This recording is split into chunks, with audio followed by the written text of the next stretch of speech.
J'aimerais que tu dises à quelqu'un bienvenue. J'aimerais que tu dises à quelqu'un bienvenue. J'aimerais que tu dises à quelqu'un bienvenue dans la maison du Seigneur. Bienvenue. J'aimerais que tu dises à quelqu'un bienvenue, que tu lui fasses un high five et que tu lui dises bienvenue dans la maison du Seigneur. Et j'aimerais que tu dises à quelqu'un je suis heureux d'être assis, assise à côté de toi. Alléluia. J'aimerais que tu dises à quelqu'un je suis heureux d'être assis à côté de toi. C'est une grâce d'être assis à côté de toi. On dirait que tu ne crois pas trop que c'est une grâce d'être assis à côté. Vas-y. C'est vrai que ton voisin, ta voisine n'est pas très heureuse d'être assise à côté de toi, je sais pas. Regarde s'il sourit à côté. Le smile. Pas trop enthousiaste. Alléluia. Le thème de ce matin, c'est la puissance de Jésus guérit. J'aimerais que tu dises à quelqu'un la puissance de Jésus guérit. J'aimerais que tu dises à ton voisin, à ta voisine, la puissance de Jésus guérit. Alléluia.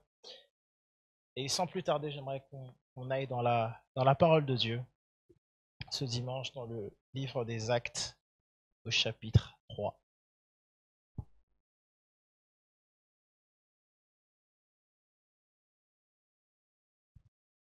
Acte 3. Acte 3. Et je démarrerai à partir du verset 12.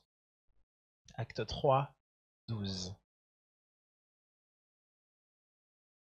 Très bien, vous y êtes. Acte 3, 12, si vous y êtes, faites-moi signe. Very good. Acte 3, 12.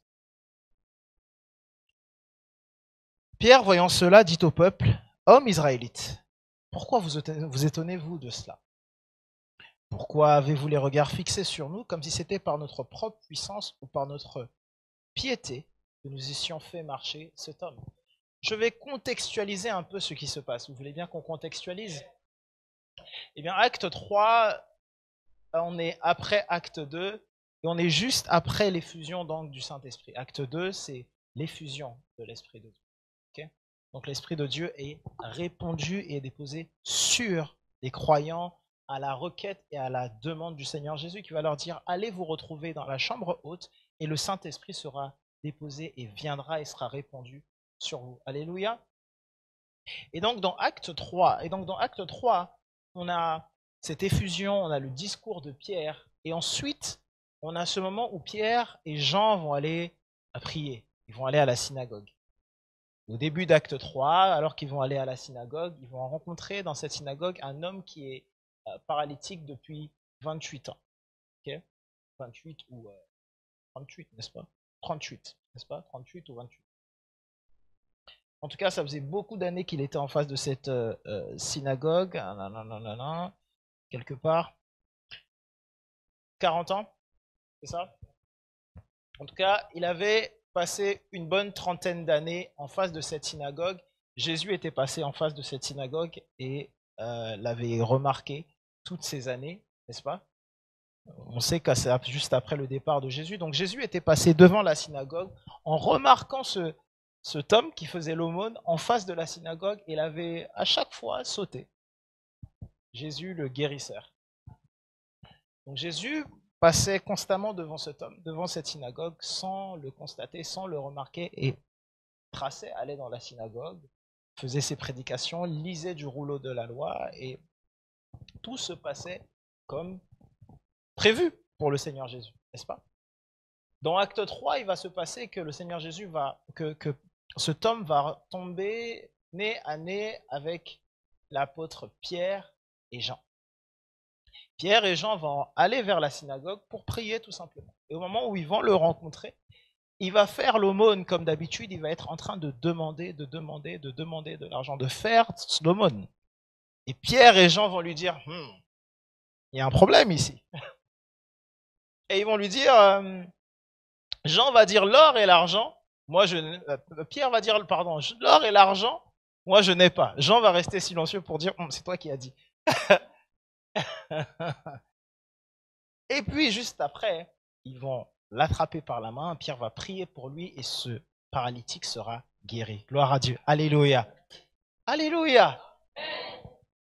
Et ici, on va voir la suite du discours de Pierre une fois que ce paralytique est guéri. Alléluia.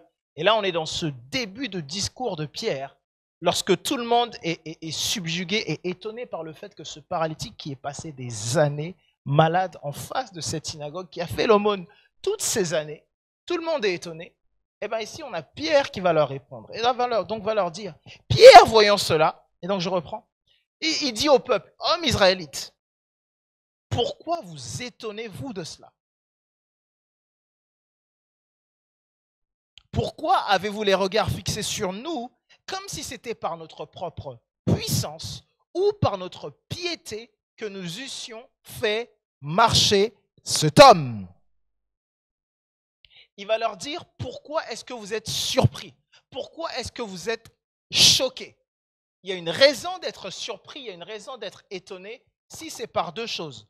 Notre puissance, alléluia, ou notre piété. Que quelqu'un dise notre puissance ou notre piété.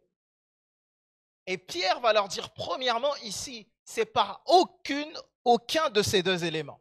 J'aimerais que tu dises à ton voisin, par aucun de ces deux éléments. Alors les deux éléments sont premièrement la puissance, c'est-à-dire comme s'il y avait en Pierre ou en Jean quelque chose qui par leur propre force a fait que ce paralytique en face de la synagogue soit guéri. Alléluia. Comme s'il y avait une puissance en eux, ils disent non, j'ai pas cette puissance-là en moi. J'ai pas cette puissance de par moi-même, ou il n'y a pas cette puissance. Si c'était par moi, vous auriez des raisons d'être étonné. N'est-ce pas? Si j'étais un super-héros, vous auriez des raisons d'être étonné. Mais il va dire ici, il n'y a aucune raison. Sauf que ils sont capables de voir qu'il y a un paralytique qui ne marchait pas et qui marche. Alléluia. Eux, ils sont capables de voir ça. Et ensuite, il va leur dire, ce n'est également pas par notre piété. Ce n'est pas par notre caractère. Pas par notre attitude. Ce n'est pas parce qu'on s'exprime bien. Il va leur dire. Ce n'est pas parce qu'on fonctionne bien, ce n'est pas parce qu'on se comporte bien, ce n'est pas parce qu'on est soigné, ce n'est pas parce qu'on s'habille bien, ce n'est pas parce qu'on s'adresse bien aux gens, ce n'est pas parce qu'on est fidèle à venir à la synagogue ou à prier plus qu'un autre. Alléluia. Ce n'est pas parce qu'on fait plus de choses qu'un autre. Est-ce que quelqu'un me suit? Et c'est ce que va dire Pierre. Pierre va leur dire, ça n'a rien à voir ni avec la puissance, ni avec la piété. Dis à ton voisin, ni avec la puissance, ni avec la piété. Donc ça n'a rien à voir avec les attributs individuels de la personne. Pierre est en train de dire, la guérison de ce paralytique n'a rien à voir avec les attributs individuels de chaque personne. Souvent, lorsqu'on s'attend à la guérison de par le fait qu'on a quelqu'un de visible, de par le fait qu'on a quelqu'un de palpable, qu'on a quelqu'un en face de nous, on s'attend à ce que cette personne manifeste une certaine piété ou une certaine puissance de par elle-même. On s'attend à avoir des éléments qui vont marquer une certaine différence, qu'il y a quelque chose d'exceptionnel. Et pourtant, le Seigneur Jésus va prendre des pêcheurs, non pas juste des pêcheurs parce qu'ils pêchent, mais des pêcheurs de poissons. Des personnes pas très lettrées, des personnes pas très efficaces en fait, en réalité. Le Seigneur Jésus va choisir des personnes, va révolutionner le monde avec des gens qui n'étaient certainement pas des révolutionnaires. Le Seigneur Jésus va transformer le monde avec ces 12 personnes, n'est-ce pas, qui ne sont certainement pas ceux que vous et moi nous aurions probablement choisis. Probablement qu'on aurait choisi peut-être Caïphe, peut-être un bon pharisien, peut-être quelqu'un qui connaît très bien la loi, pas Pierre. Peut-être qu'on aurait choisi vraiment quelqu'un qui a déjà de l'argent, qui a une certaine réputation en Israël. Ce serait beaucoup plus facile pour le ministère de Jésus. Au point que lorsque les disciples vont parler dans le livre des Actes, on va les regarder, on va leur dire, mais à partir de quel moment est-ce que ces gens ont commencé à pouvoir parler? Quand est-ce qu'ils ont su qu'on pouvait prêcher l'évangile de telle ou de telle façon? Et Pierre va leur dire, c'est certainement pas à cause de notre piété. Et voilà pourquoi est-ce qu'il y a un malentendu aujourd'hui lorsqu'il s'agit de la puissance de Dieu. ou de l'action de Dieu. Et on va voir ça dans les lignes qui vont suivre. On croit souvent que Dieu va agir avec nous à cause de notre piété, à cause de ce qu'il y a de bon à faire. Alors, je crois dans la piété. Alors, je crois dans le fait de ne pas voler, ne pas mentir, ne pas forniquer, ne pas tricher, ne pas... Qu'est-ce qu'il y a? Tous les ne pas qu'il n'y a pas à faire, quels sont-ils? Ne pas tuer, ne pas commettre d'adultère, ne pas... Quel d'autre? Tout... Ne pas insulter, n'est-ce pas? Ne pas calomnier, ne pas critiquer, ne pas faire les gossips, ne pas aller stalker la vie de son ex sur Instagram ou Facebook, ne pas faire de faux comptes pour surveiller. Alléluia. Que quelqu'un me dise un vrai amen. Ne pas faire de faux comptes pour surveiller. Toutes ces choses qu'il ne faut pas faire, eh ben, la parole de Dieu va nous dire que ce n'est pas cette piété, ce n'est pas par cette piété que Pierre va dire que j'ai été utilisé par Dieu. Ce n'est pas parce que j'ai été pieux que j'ai été utilisé par Dieu. Et vous savez, on a cette religiosité, aujourd'hui on a cette forme de religion qui est créée, où il faut porter des grandes soutanes. et il faut parler en Alléluia, Shalom. Je n'ai rien contre le fait de dire Shalom et de parler en Alléluia. Mais le Seigneur Jésus a aussi dit, ne devenez pas comme les scribes et les pharisiens, ces hypocrites qui aiment à être assis aux premières places, qui aiment à être reconnus des hommes et qui aiment, n'est-ce pas, à être appréciés des autres. Parce qu'ils ont déjà leur récompense. Ils ont déjà leur récompense. Donc, la piété, ce n'est pas quelque chose comme un outil que je vais exercer à la face du monde pour dire, ok, je suis pieux. Me voici, je suis pieux. Et en disant à tout le monde, je suis pieux, j'ai fait vœu de chasteté. Par exemple, moi, je n'ai pas de copain ou de copine, je suis pieux parce que je suis en Christ. Et donc, quand je vais prier pour toi, c'est là que tu vas être guéri. Où Dieu va agir dans ta vie lorsque je prie pour toi parce que je sais pas, je ne vais pas en boîte. Ou parce que je n'ai pas bu d'alcool, ou parce que je n'ai pas fumé, ou parce que je n'ai pas... Vous imaginez tout ce à quoi ressemble la piété. Eh bien, Pierre va détruire ça. Il va dire ça n'a rien à voir avec la piété.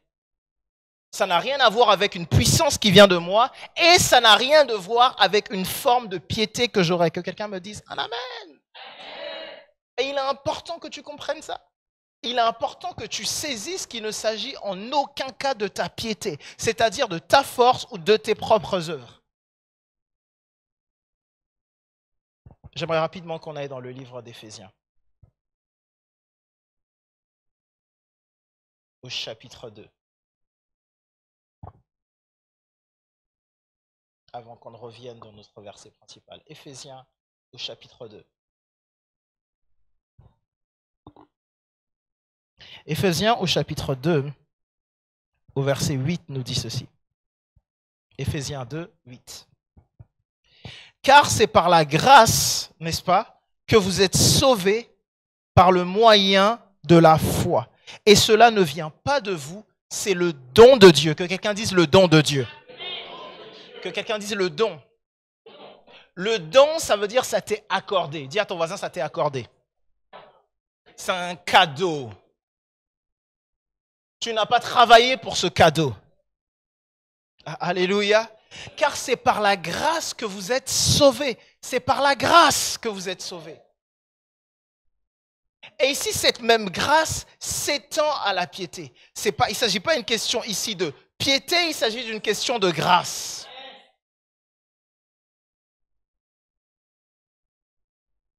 Et la Bible va dire, par le moyen de la foi, mais on va en revenir. Et le verset 9 va dire, ce n'est point par les œuvres, c'est-à-dire ce n'est point par votre piété, afin que personne ne se glorifie. Alléluia. Afin que personne ne se glorifie. Alors je vais vous expliquer quelque chose. Souvent, lorsqu'on parle de piété et d'œuvre dans le christianisme, ça montre souvent notre niveau de foi, parce que lorsqu'on parle de piété, on considère souvent les choses négatives. négative. Notre référentiel en Christ, je ne sais pas si vous avez remarqué, n'est jamais le degré de positivité, mais j'aimerais qu'on fasse l'effort dans le sens contraire. Vous allez comprendre dans quelques instants. Souvent, lorsqu'on parle de piété, on parle de ce qu'il ne faut pas faire. Vous avez remarqué? On parle de ce qu'il ne faut pas faire. Il ne faut pas que je vole, il ne faut pas que je mente, il ne faut pas que je triche, etc. D'accord? Lorsqu'on parle de piété, quelqu'un de pieux, ça ressemblerait à peu près à ça. Quelqu'un me suit? Et j'aimerais maintenant vous mettre le côté de la piété qui est un peu plus élevé. Ce à quoi on devrait aspirer. Dis à ton voisin, c'est ce à quoi tu devrais aspirer. Et si la piété concernait faire l'aumône aux pauvres? Donner aux pauvres. N'est-ce pas? Donner à la veuve et à l'orphelin. Soutenir, ok? Prier pour les autres, n'est-ce pas? Les garder. Apporter de l'argent à l'église, n'est-ce pas? Prier pour les malades. Jeûner, ok? Te priver de nourriture. Prêcher comme je suis en train de le faire, évangéliser. Et si toutes ces œuvres-là, n'est-ce pas, constituées, faisaient également partie de la piété. Eh bien, la parole de Dieu va dire ici, n'est-ce pas, au verset 9, ce n'est point par les œuvres, c'est-à-dire ce n'est point par la piété. En d'autres termes, ce que Pierre est en train de dire là-bas quelque part, ce n'est pas parce que je viens dans cette synagogue, ce n'est pas parce que je viens dans cette église, ce n'est pas parce que je suis assis sur cette chaise, que quelqu'un me dise Amen. Ce n'est pas parce que tu es assis sur cette chaise que Dieu va t'utiliser plus qu'un autre à l'extérieur. Et quelquefois, les chrétiens, on a cette idée qu'on vaut beaucoup mieux que ceux qui sont à l'extérieur parce qu'on vient à l'église. Et la parole de Dieu dit, non, c'est pas vrai. Dieu a utilisé déjà un âne, donc je pense que Dieu a utilisé un âne pour parler. N'est-ce pas? Donc, ce n'est pas notre travail de tenter par nos propres actions d'être meilleurs. Que quelqu'un me dise Amen. Et donc, la Bible va dire, ce n'est point par les œuvres afin que personne, dis à ton voisin personne, dis à ton voisin même pas toi, afin que personne ne puisse se glorifier de quoi que ce soit. Afin que personne ne puisse dire, tu sais, je prêche beaucoup, je prêche bien comme ça. Moi, ouais, tu sais, en réalité, c'est... Je jeûne 3 fois par semaine, tu sais. Oh, tu sais, et puis je passe au moins 4 heures de prière. 4 heures par jour. Par minute, hein, c'est bien. Et en fait, c'est pour ça que le Seigneur m'utilise facilement. Un jour, tu y arriveras aussi. Quand tu seras grand, tu y arriveras. Oh, comment ça se fait que je chante comme ça? Oh, tu sais. Alors déjà, quand je suis né en jeûnant. Les 3 premiers mois, j'ai pas mangé. C'était parce que je préparais cette vie que j'allais avoir. Alléluia. Alléluia. Rien d'exceptionnel, rien d'exceptionnel. C'est juste ma vie, c'est mon quotidien. Alléluia. Et la Bible dit, ce n'est point par ces œuvres-là afin que personne, zéro, ne se glorifie. Donc ça me fait bien rire ceux qui pensent être plus utilisés par Dieu parce qu'ils font des choses. Si tu penses être meilleur qu'un autre être humain parce que tu fais quelque chose, il y a une erreur. Je vais même aller plus loin, ça va. La piété ne peut définitivement et clairement pas être un attribut qu'on a parce qu'on s'habillerait d'une certaine façon, parce qu'on ressemblerait à quelque chose. Ou parce que je viens à l'église et que quelqu'un n'est pas venu à l'église avec moi. Ou parce que j'ai lu plus de versets. Est-ce que quelqu'un comprend? Écoute, je veux pas que tu ne lises pas la Bible. Je ne t'ai pas dit ça. Je ne veux pas que tu ne viennes pas à l'église. Je ne t'ai pas dit ça. Je ne t'ai pas dit d'aller mentir, tricher, voler. Est-ce que c'est ce que je t'ai dit? Non. Mais je t'ai dit que l'apôtre Pierre a dit, ce n'est pas par notre piété ni par une puissance qui viendrait de nous que cet homme-là a été guéri. Et la Bible va dire dans Éphésiens, c'est pas à cause de ses œuvres. Et bien pourquoi? Verset 10, car nous sommes son ouvrage, ayant été créés en Jésus-Christ pour de bonnes œuvres que Dieu a préparées d'avance afin que nous les pratiquions. Qu'est-ce que ça signifie? Ça signifie que les œuvres désormais, la guérison qui s'accomplit, c'est une pratique que Jésus avait déjà prévue pour moi. Non, je crois que tu n'as pas compris. Ce que je fais n'est plus le résultat d'une puissance ou d'une œuvre auparavant. C'est le résultat de quelque chose que Dieu avait déjà prévu avant que je sois là. Dieu avait déjà prévu que je sois là. Je n'ai aucune raison de me glorifier parce que c'était déjà prévu. Tout comme je n'ai aucune raison d'être choqué que quelqu'un ne soit pas là où je suis parce que c'était déjà prévu. J'ai une grâce d'être là. C'est une grâce, c'est un don. Alléluia.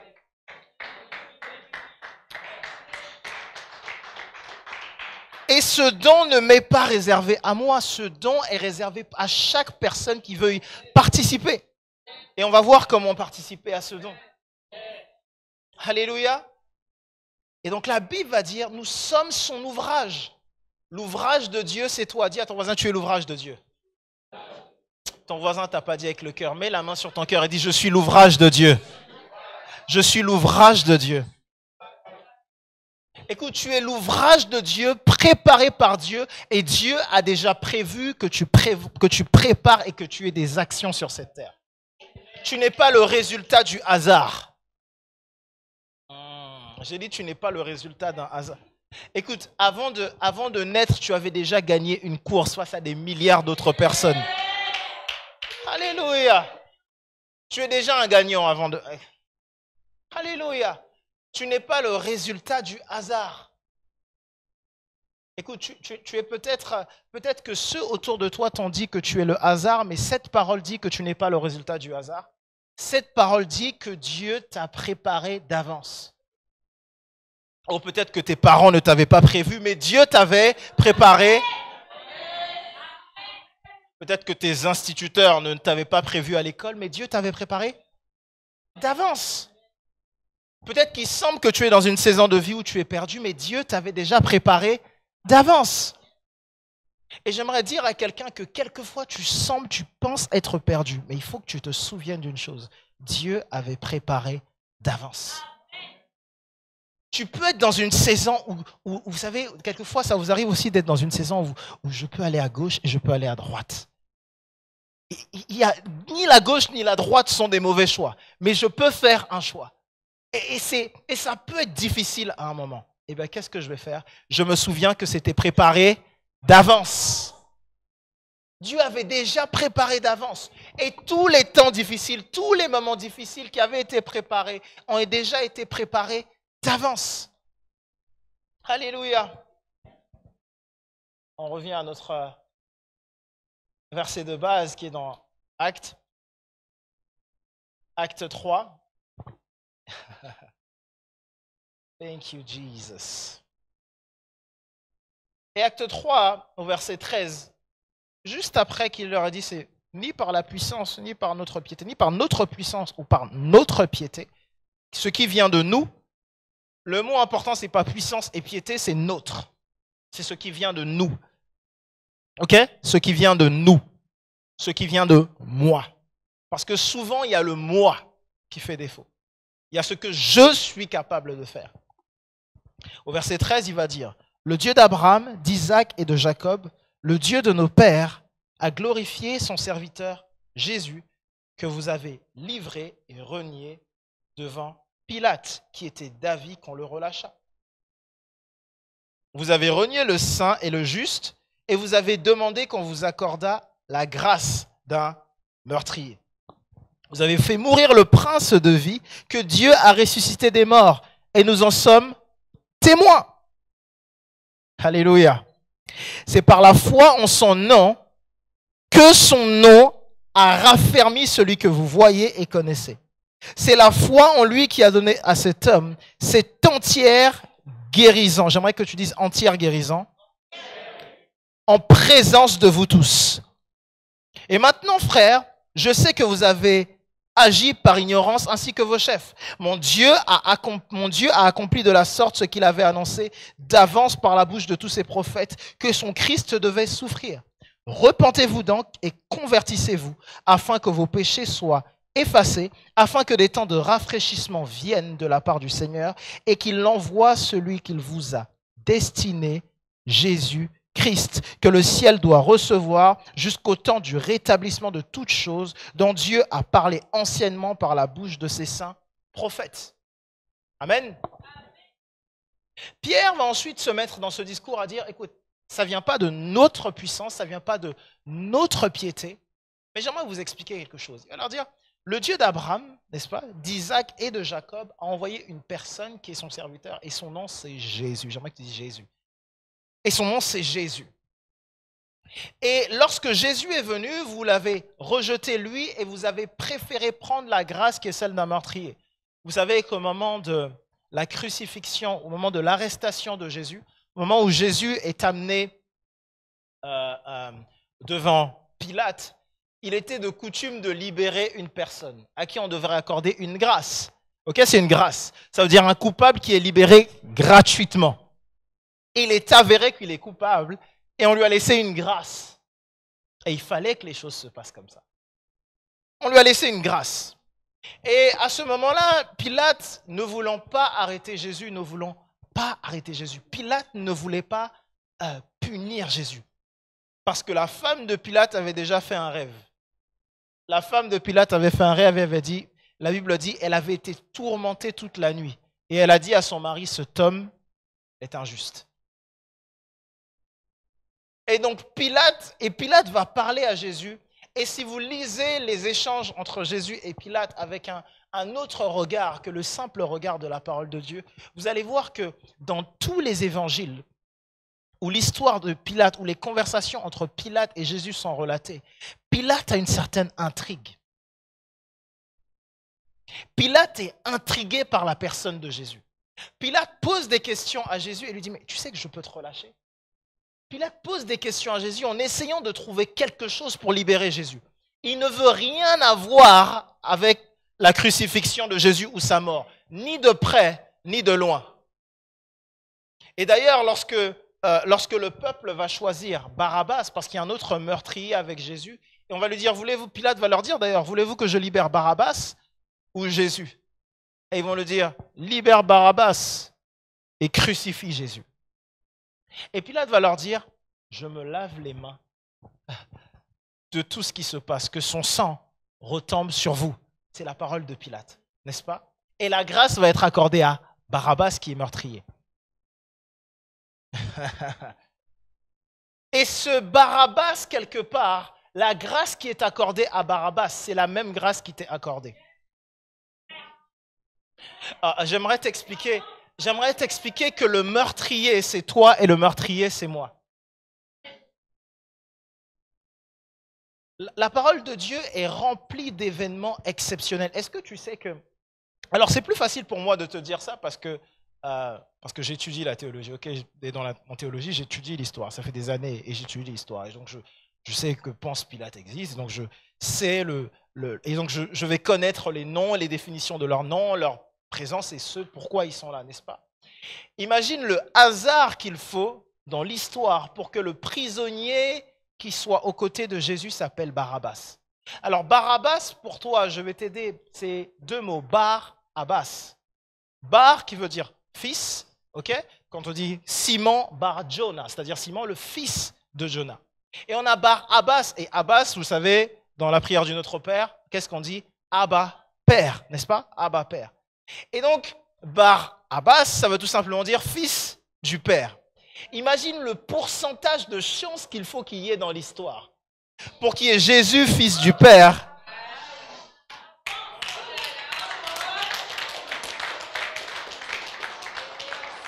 et pour qu'il y ait Barabbas, fils du Père également, parce que c'est son nom. Et donc que Barabbas soit là et au final que l'un autre fils du Père, il s'avère qu'il soit juste meurtrier. Donc il y a un autre fils du Père qui est meurtrier, qui est voleur, qui est tricheur dans la vie, il n'est pas très droit et c'est acté, il est condamné. La crucifixion lui est réservée. Je ne sais pas si quelqu'un me suit. Et ensuite, on va venir dire à ce peuple, ok, qui est-ce que vous voulez que qui soit libéré? Est-ce que vous voulez Jésus ou Barabbas? Est-ce que vous voulez Jésus, fils du Père, ou Barabbas, fils du Père? Et le peuple va dire, et les Juifs vont dire, libère-nous Barabbas. Ben, ils ont raison de dire libère-nous Barabbas parce que c'est nous. Libère-nous Barabbas. Alléluia. Et pourquoi est-ce qu'il faut que Barabbas soit libéré? Parce que c'est la notion de la grâce de Dieu.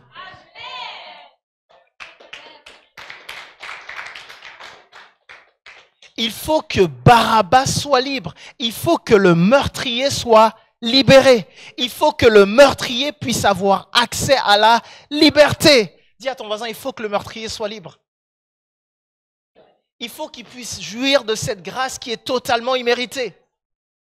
Et pour ça, il faut qu'il y en ait un qui prenne la place du condamné. Et celui qui a pris cette place de condamné, c'est Jésus. Est-ce que quelqu'un me suit? Et voilà pourquoi il va dire, vous avez renié le saint et le juste, et vous avez demandé qu'on accordât la grâce d'un meurtrier. Et étrangement, cette grâce a été accordée. N'est-ce pas? Vous avez fait mourir le prince de vie que Dieu a ressuscité des morts, et nous en sommes témoins. C'est-à-dire, le Jésus que vous avez tué, il est ressuscité des morts. Et nous l'avons vu. Amen. Et ensuite, la parole va dire quelque chose que j'aime bien. Et ici, on va parler de la puissance de Jésus qui guérit. J'aimerais que tu dises la puissance de Jésus qui guérit. La puissance de Jésus qui guérit. J'aimerais que tu le dises comme si tu y croyais vraiment, la puissance de Jésus. J'aimerais que pendant quelques instants, qu'on puisse juste prier. Seigneur Jésus, merci pour ta puissance qui guérit, qui agit et qui intervient pleinement. Merci Seigneur parce que tu as la capacité de guérir, tu as la capacité d'agir. Tu es le Dieu qui restaure même ce qui est invisible, Seigneur. Tu es celui qui conduit même lorsqu'il y a du doute, même lorsqu'il y a des manquements. C'est toi seul agis, toi seul est vivant, Seigneur. Alléluia. Alléluia. J'aimerais vous donner 3 éléments clés pour pouvoir expérimenter la puissance de Jésus qui guérit. J'aimerais que tu dises 3 éléments clés. 3 éléments clés. Le premier élément, on a vu par quoi ce n'était pas la puissance de Jésus qui guérissait. On a vu que ce n'était pas par notre puissance et que ce n'était pas par notre piété. Ça, c'est éliminé. Donc, toutes les personnes qui sont dans cette salle et qui se disent que Dieu va intervenir dans votre vie, comme moi je faisais à l'époque, vous savez, j'allais prier quand j'avais un examen. Vous voyez ce que je veux dire? 2 semaines quand j'ai un entretien, avant un entretien quand c'est chaud. Tu la connais ou pas? N'est-ce pas? 2 semaines avant un entretien, qu'est-ce que tu fais? Tu commences à dire, non là, moi j'en fais pas beaucoup de bêtises quand c'est comme ça. Il faut prier. Je deviens un frère sérieux. Vous savez? Juste avant, avant les événements clés. Il n'y a que moi. Pourquoi vous faites comme s'il n'y a que moi? Pourquoi vous faites comme si... on est d'accord. Avant un moment important de vie, il y a une décision importante qui arrive. Tu as les résultats. C'est maintenant que tu deviens frère en Christ, vraiment sœur en Christ. Tu attends une réponse importante. Tu deviens vraiment, oh, alléluia. Amen. Tu deviens très pieux. Elle me dit non, c'est pas à cause de ça. On a vu que c'était pas à cause de ça. Dis à ton voisin, c'est pas à cause de ça. La première chose, la Bible va dire, c'est par la foi en son nom que son nom. C'est par la foi en son nom que son nom. J'aimerais que tu dises, c'est par la foi en son nom que son nom a raffermi ce malade. C'est par la foi en son nom. C'est par la foi en son nom. Non, touche ton voisin et dis-lui, c'est par la foi en son nom. C'est par la foi en son nom. Non, change de voisin, j'aime pas ton voisin actuellement, comment il te regarde. Dis à ton voisin, c'est par la foi en son nom. J'ai dit, c'est par la foi en son nom que son nom a guéri. J'ai dit, c'est par... C'est par la foi en son nom que son nom a agi. C'est par la foi en son nom que son nom restaure.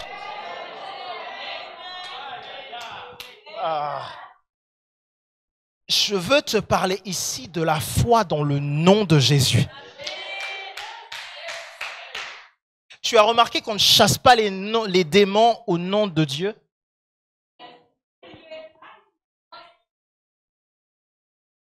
La Bible dit le nom qui est au-dessus de tous les noms. Ça veut dire que Jésus est au-dessus du nom Dieu.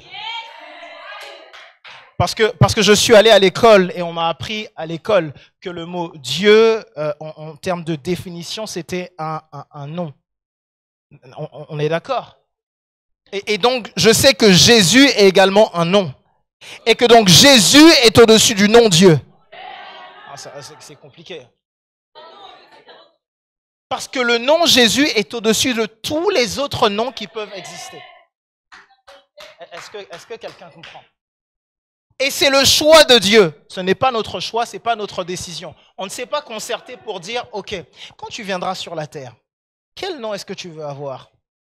Et on a choisi Jésus. Non, on ne s'est pas concerté. C'est le nom que Dieu a choisi de donner à son Fils sur la terre. Alléluia! Et donc c'est la foi en ce nom-là. Dis à ton voisin, et la foi en ce nom. C'est la foi dans ce nom, le nom Jésus. C'est le fait d'appeler à l'aide Jésus. La foi, le fait d'invoquer ce Jésus. Ce saint, écoutez, ceux qui vont invoquer d'autres noms invoquent des morts. Que tu me parles de Bouddha, Mahomet, Confucius, Ésaïe, tu invoques un mort. Quand tu dis Jésus, tu invoques un vivant.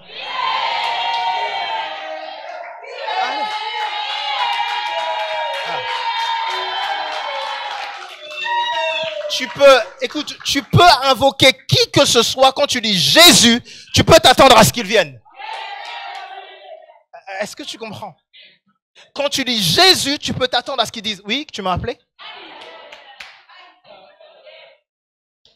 Parce que tous les autres sont morts, mais il y en a un, le tombeau est bien vide. Il y a un tombeau qui est bien vide et il n'y est plus, ce Jésus. Et donc la parole va dire, c'est par la foi en son nom. Est-ce que tu imagines que la parole va dire que c'est même pas lui encore, juste son nom.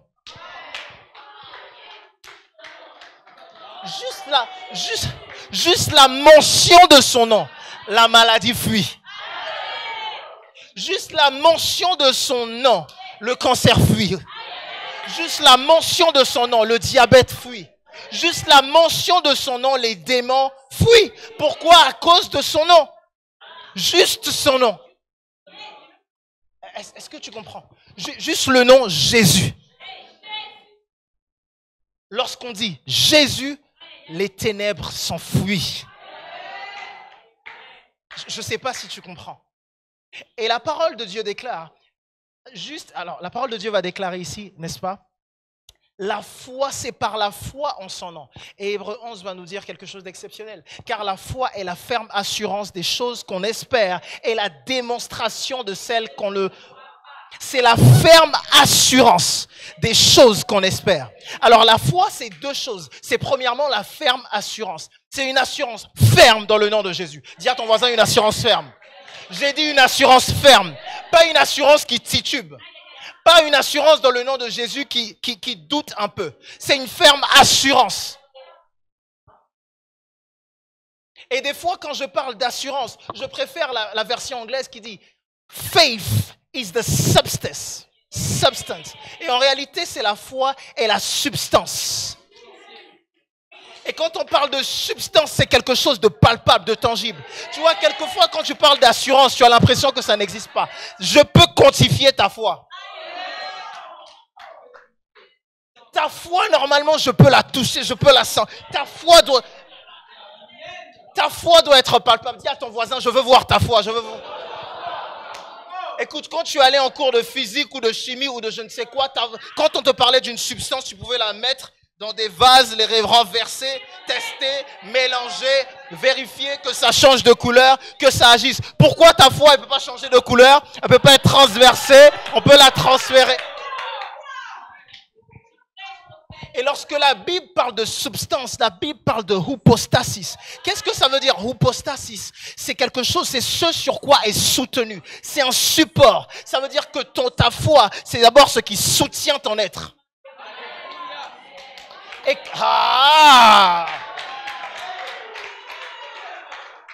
Et quand on dit substance, tu comprends? Substance, c'est ce qui tient tout ce qu'il y a. C'est une substance. Ta foi doit être soutenue par le nom de Jésus.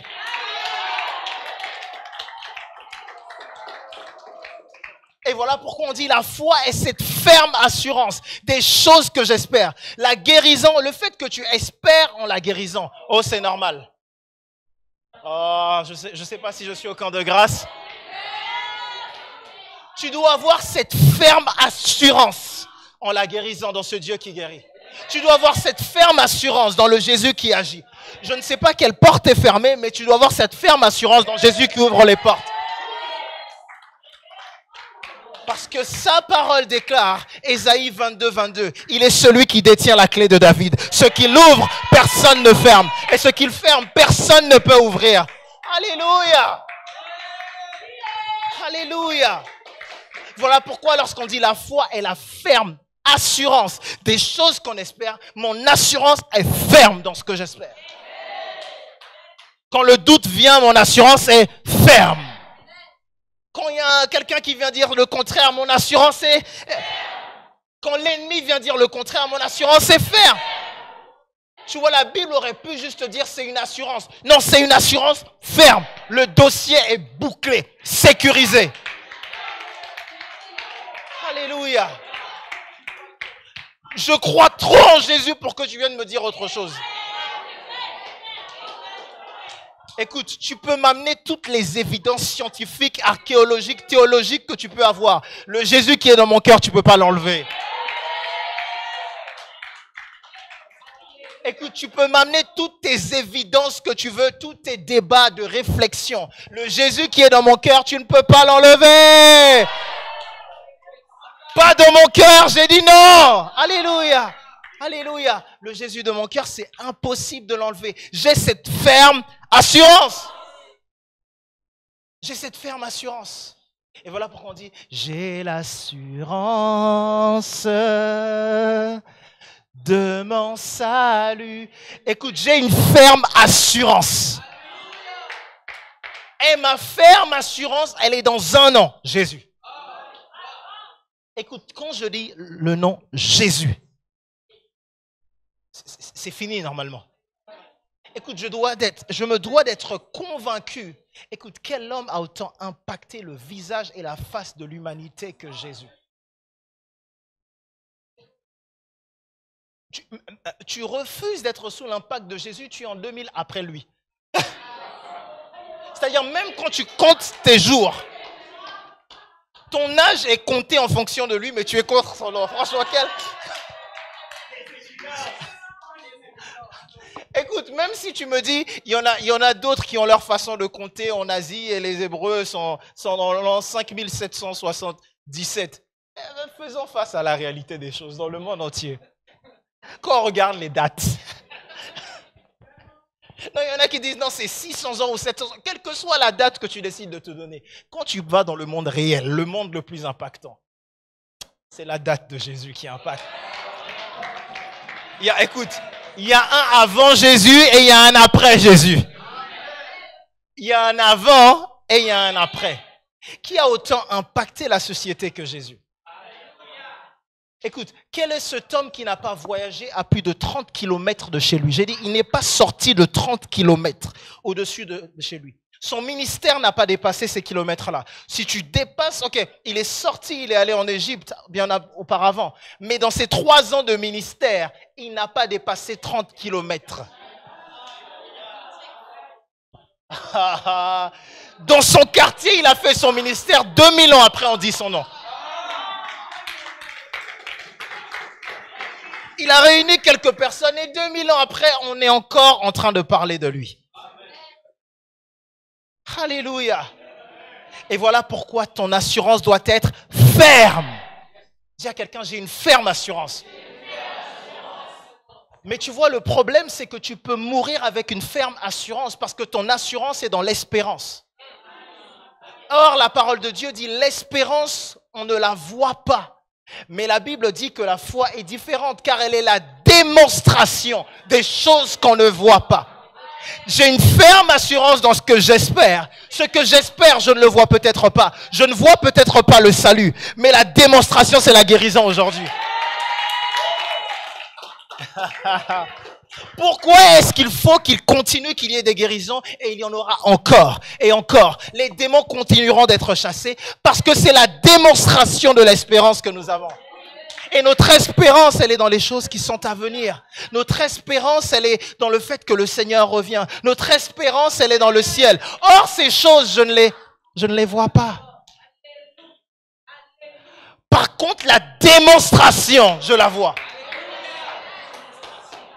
Alors frères, sœurs, je ne veux pas que tu t'arrêtes sur l'espérance et sur la foi. Tu vaux mieux que de donner ta vie à Jésus et attendre la mort pour vivre.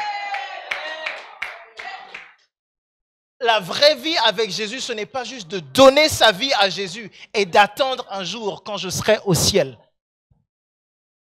Alors, vous savez qu'on nous a trop eu, la religion nous a eu en nous donnant l'idée que la vie en Christ, c'était donner sa vie à Jésus et puis attendre. Tout ce qui se passe ici, c'est rien, on attend. J'attends le ciel. Tout se passera dans le ciel. Non, non, non, non, non. C'est la démonstration des choses qu'on ne voit pas. Qu'est-ce qu'on ne voit pas? Qu'est-ce que tu ne vois pas dans ta vie qu'il y a dans le ciel? Qu'est-ce que tu ne vois pas du ciel que tu dois démontrer sur la terre? Est-ce que tu vois des anges dans le ciel? Ils doivent être démontrés sur la terre. Est-ce qu'on voit l'abondance de biens dans le ciel? On va la voir sur la terre. Est-ce qu'on voit la joie dans le ciel? On la voit sur la terre. Est-ce qu'on voit la paix dans le ciel? On la voit sur la terre. C'est la démonstration. Et donc ta foi, écoute, ta foi démontre le ciel sur la terre. Au milieu d'une situation difficile, ta foi démontre le calme qu'il y a dans le ciel. Tant que Jésus est assis sur le trône, tout va bien. J'aimerais que tu dises à ton voisin, tant que Jésus est assis sur le trône, tout va bien.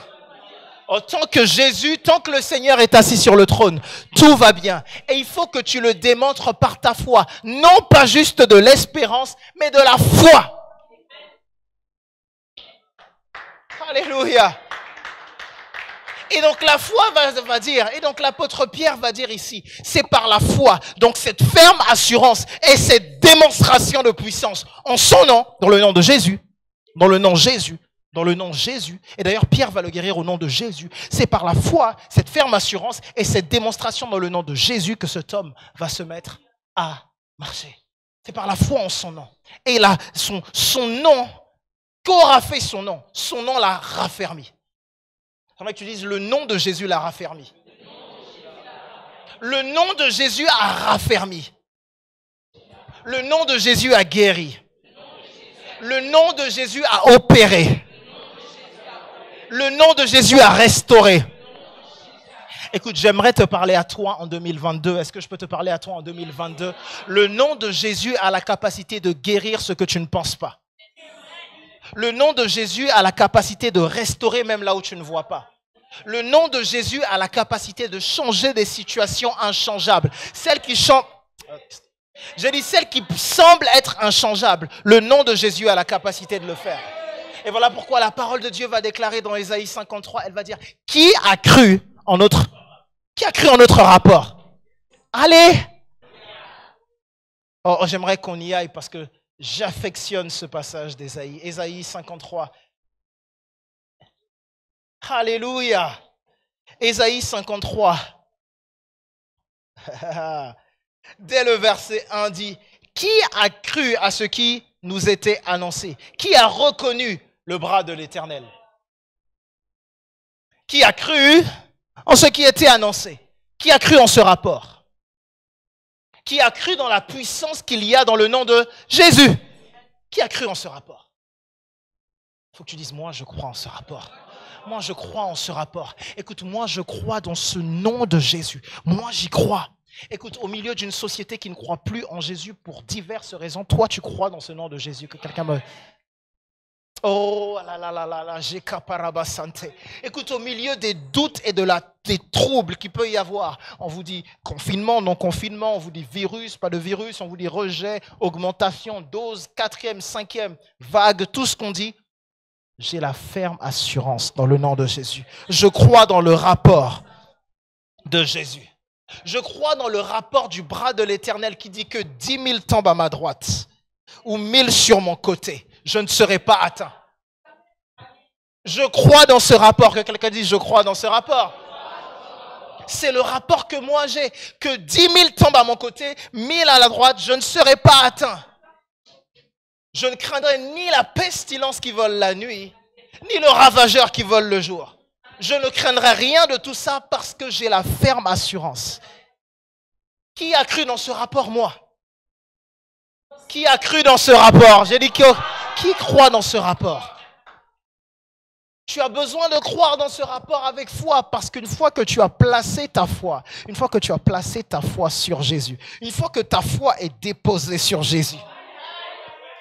Écoute, ta foi n'est pas déposée dans un homme ici. Une fois que ta foi n'est pas déposée sur tes propres actions. Écoute, à partir du moment où ta foi est placée, déposée sur tes propres actions, tu peux être convaincu que tu vas échouer. Si ta foi dans le fait que Jésus va te guérir est bâtie sur le fait que je vais prier plus, c'est faux.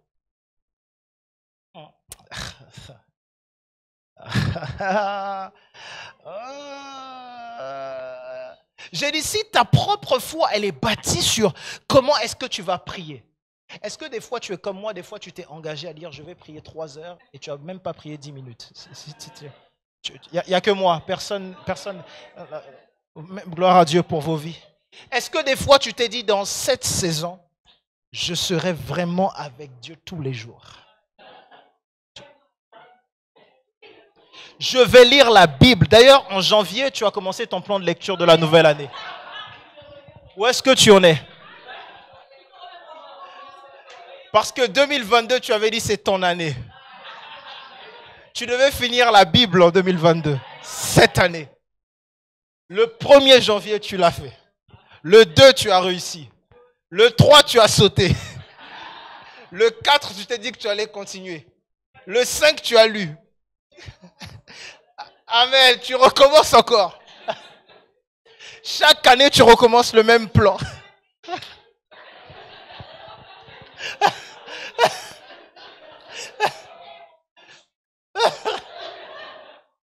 Imagine si Dieu devait agir en fonction de ta fidélité. Voilà pourquoi est-ce qu'il a dit, même lorsque vous êtes infidèle, je demeure fidèle.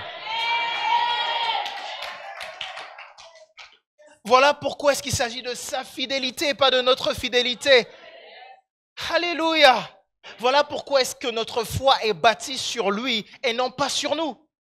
Voilà pourquoi est-ce que cette guérison que j'attends pour moi ou cette guérison que j'attends pour les autres, je ne compte pas sur moi, mais je compte sur lui. Voilà pourquoi cette délivrance, je ne compte pas sur moi, mais je compte sur lui. Voilà pourquoi les solutions pour ma vie, je ne compte pas sur moi, je compte sur lui. Et quelquefois, tu comptes trop sur toi. Quelquefois, tu comptes trop sur tes propres forces. Quelquefois, tu comptes trop sur tes propres solutions pour résoudre tes problèmes. Et quelquefois, tu devrais compter un peu plus sur Dieu. Parce que c'est du manque de foi de constamment mettre tes propres forces sur toi-même. Quelquefois, même pour les choses où tu te dis tu n'as aucune solution, tu t'inquiètes et tu t'inquiètes et tu t'inquiètes. Quelquefois, il faut juste se mettre à genoux quelquefois et dire Seigneur, je décide de déposer ce fardeau à tes pieds. Parce que c'est impossible. J'ai réfléchi, j'ai cherché, je n'ai aucune solution. Et malheureusement, quelquefois, même lorsqu'on n'a pas de solution, on est quand même en train de mettre ces problèmes-là dans notre propre tête. Et quand tu mets des choses que tu ne peux pas résoudre dans ta tête, le Saint-Esprit à l'intérieur de toi est aussi attristé. Parce que Dieu se dit, mais je suis là. Mais je suis là. Appelle-moi. Jérémie 33 dit, invoque-moi et je te répondrai. Appelle-moi et je te répondrai. Appelle-moi. Quelquefois, il faut arrêter de savoir, écoutez, il faut arrêter d'essayer de savoir est-ce que c'est mérité ou est-ce que c'est pas mérité. Écoutez, il y a un moment, il faut arrêter de se dire, écoute, il faut à un moment avoir l'audace de Caïn. Et j'ai un peu fait cette prédication, mais je ferai une prédication totalement qui sera dédiée à ça, l'audace des méchants. Est-ce que vous savez que Caïn a fini de tuer son propre frère? Dieu vient le voir, il dit à Dieu, on va me tuer, protège-moi.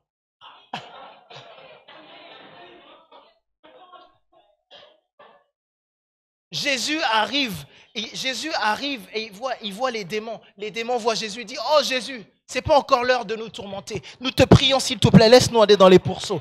Ils vont aller prier Jésus, l'audace des méchants.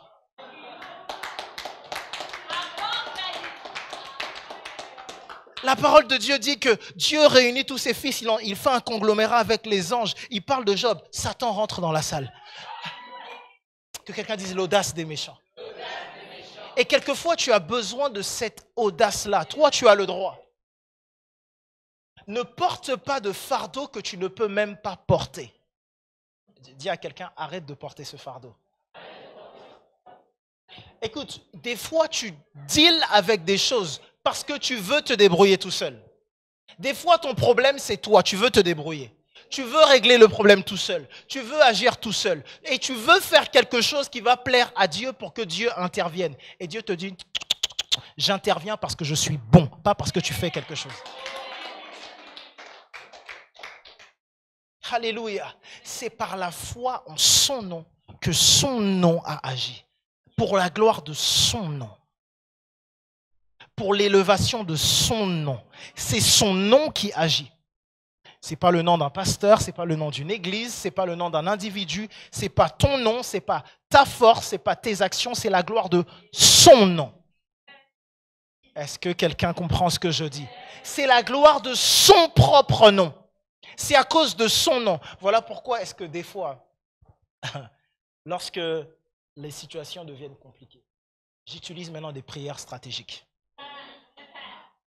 Et l'une de mes prières stratégiques, c'est Seigneur, j'ai lu de la Genèse à l'Apocalypse et tu n'as jamais mis ton nom à la honte.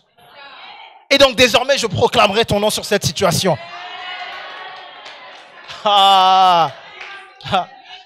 Écoutez, vous savez pourquoi? Voilà pourquoi est-ce que quand je vais prier pour les malades, je vais dire au nom de Jésus.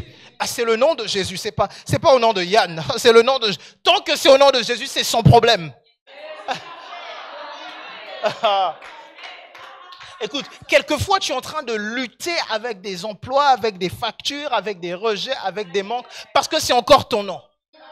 Parce que tu dis encore que c'est moi. Comment est-ce que ça peut m'arriver à moi? Pourquoi est-ce que ça m'arrive à moi? C'est pas juste. C'est pas juste que ça m'arrive à moi. Il y a un moment tu dis oui, ok, ça m'arrive à moi, peut-être c'est mérité. Oui, c'est mérité, mais la grâce c'est une faveur imméritée. Et donc je prends l'audace du méchant et je dis Seigneur, si tu as besoin d'un coupable, le meurtrier, oui, c'est moi. Mais j'ai le droit de te demander. Je sais pas si tu. Je sais pas si tu. Écoute, quelquefois il faut aller dire c'est à cause de ton nom. Donc tu vas laisser ton nom être mis à la honte au travail comme ça, ton nom. Ton propre nom. Alors que je dis tous les jours Jésus, tu vas laisser que ce corps soit malade. Non. Non. Ton propre nom. Ton propre nom. Moi je dis Jésus partout. Tu vas laisser que ce corps. Ah, bah écoute, c'est ton problème, Seigneur. Ah, c'est ton problème, Seigneur. Seigneur, tu vas permettre que je sois en manque quand toi-même tu as écrit dans le psaume 23, je ne manquerai de rien. Non, écoute. Moi, je peux manquer, c'est pas grave, mais à cause de ton nom, tu l'as dit. Seigneur, oh, regarde, ça me dérange pas. Mais le psaume 23, ça te dérange pas, Seigneur? Seigneur, ton propre psaume. Écoute, il y a un moment. Écoute, je te donne des techniques stratégiques où des fois, il faut aller être surpris devant Dieu. Et Ésaïe 40 dit, amenez vos arguments forts. Venez et discutons. Et le seul argument que tu peux lui amener, c'est sa parole. Et des fois, tu es surpris comme ça. Écoute, tu vois ton compte en banque, tu dis, ah, il y a un manque. Tu prends le psaume 23, tu lis. Et puis tu vas en prière, tu dis, Seigneur, j'ai vraiment pas beaucoup de temps aujourd'hui. Vraiment, je sais que tu as beaucoup de sujets à régler. Il y a des guerres, des famines. Tu es occupé, vraiment, Dieu. Je te dérange pas beaucoup. Mais ce compte en banque et le psaume 23, ça va pas en accord. Ça correspond pas. Je sais pas si tu as. Non, je te dis juste au cas où. Parce que ton nom, il est en danger là. Ça, c'est. Moi, je n'ai aucun problème. Moi, je vais me débrouiller. Mais psaume 23. Alléluia. Que quelqu'un dise à cause de ton nom.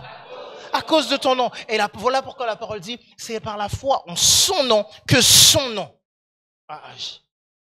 Son propre nom. Le propre nom de Jésus s'est mis à dire non. Non.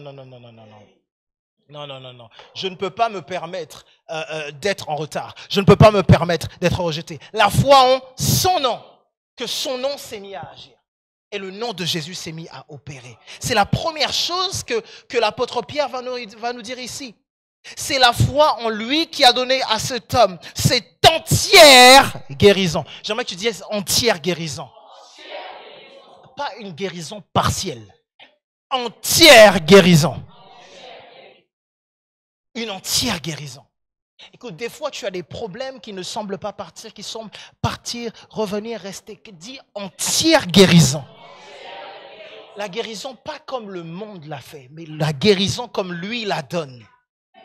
La guérison, pas parce que je la mérite pour quelque chose. La guérison à cause de son nom. Il le fait parce que lui, il est bon. Parce que lui, il est miséricordieux. Parce que lui, il a de la compassion. À cause de son nom. Et quelquefois, on nous a trop appris que la bénédiction était conditionnée par rapport à notre bonté, quand la bénédiction est conditionnée à la bonté de Dieu. La condition pour être béni, est-ce que je peux te dire, c'est la bonté de Dieu. Tant que Dieu est bon, tu es béni.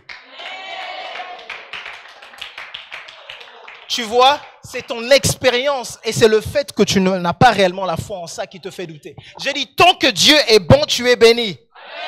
J'aimerais que tu dises, tant que Dieu est bon, je suis béni. Tant que Dieu est bon, je suis guéri. Tant que Dieu est bon, je suis en paix. Tant que Dieu est bon, je suis dans la joie. Alléluia.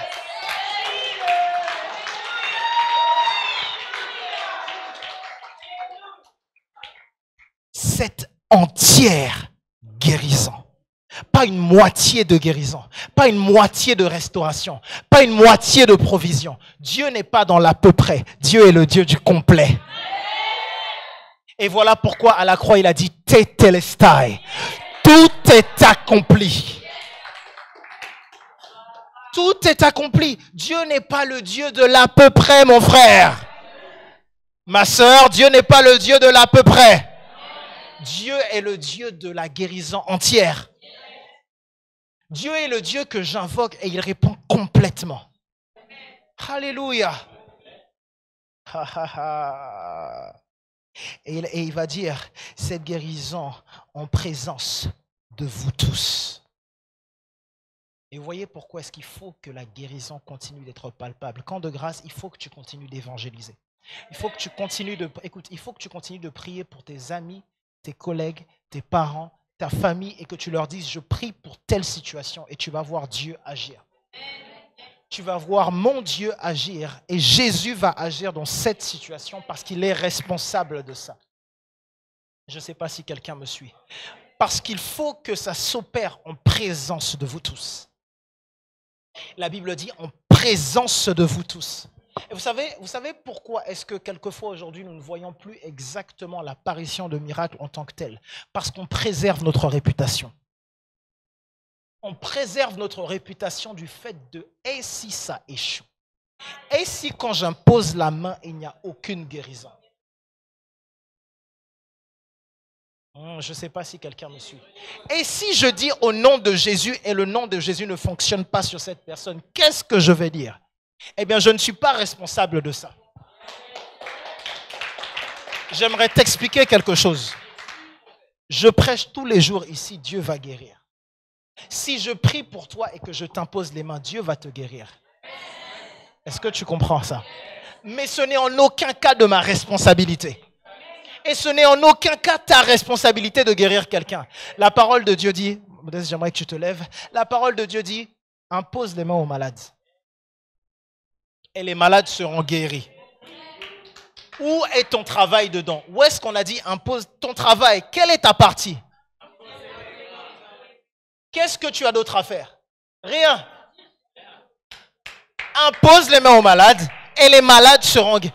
À la limite, le travail entre les malades, la guérison, Dieu, c'est entre... Allez, le problème, c'est entre le malade et puis Dieu, et puis c'est dans ce cercle-là. Moi, mon travail, c'était... Et quelquefois, le malade sur lequel tu dois imposer la main, c'est ton corps. Quelquefois, tu dois imposer la main au malade et dire, malade, tu es guéri au nom de Jésus. Je ne sais pas si tu me suis. Quelquefois, tu dois dire, malade, tu es guéri au nom puissant de Jésus. Tu es guéri au nom puissant de Jésus. Parce que c'est Dieu qui guérit. Alléluia. Et quelquefois, le témoignage doit précéder ce qui se passe. Tu dois être en mesure de témoigner de ce que Dieu a fait. J'ai prié et Dieu a agi. Parce que j'ai élevé la voix et j'ai invoqué celui qui guérit, je suis guéri. Écoute, les médecins peuvent avoir un rapport contradictoire. D'accord, ça c'est le rapport médical. J'ai aussi un autre rapport. Alors, ok, sur ce, on dit que je n'ai pas été accepté à cette école. Ça, c'est leur rapport. Mon rapport, c'est que j'ai été accepté à l'école la plus haute. Et donc, toutes les autres écoles vont être secondaires. Tout suit ça. Je ne sais pas si tu comprends. Ton compte en banque dit tu n'as pas de provision. Et ton compte en banque céleste dit que l'or et l'argent appartiennent à ton Père. Alléluia. Écoute, il y a un moment, tu t'associes et tu t'alignes à la parole de Dieu. Quelquefois, on veut s'aligner sur nos propres expériences. On veut s'aligner sur nous, sur ce que nous, on a à dire. Je m'aligne à la parole de Dieu. Alléluia. Et la Bible dit, mais Dieu a accompli, n'est-ce pas? Au verset 18. Il va dire, je sais que ce que vous avez fait dans l'ignorance, n'est-ce pas? Il a accompli de la sorte ce qu'il avait annoncé d'avance par la bouche de tous ses prophètes, que son Christ devait souffrir. Et voilà pourquoi est-ce que le nom de Jésus sert à la guérison. Parce que Jésus a souffert. Son nom guérit parce que Jésus a souffert. Lorsque le sang de Jésus a coulé, afin que tu aies la guérison. Afin que tu aies le salut, afin que tu obtiennes de la part du Père. Voilà pourquoi est-ce qu'il a souffert. Et Ésaïe va dire, par ses meurtrissures, nous sommes guéris. Pierre va prendre cette révélation et il va dire, non, la réalité c'est que Ésaïe l'a dit. Écoutez, j'aimerais vous expliquer la foi d'Ésaïe parce qu'on ne comprend pas très bien. Ésaïe est dans l'Ancien Testament. Jésus n'est pas encore mort. Et Jésus n'a pas encore été meurtri. Donc quand Ésaïe dit par ses meurtrissures, nous sommes guéris, vous comprenez qu'Ésaïe est en prière.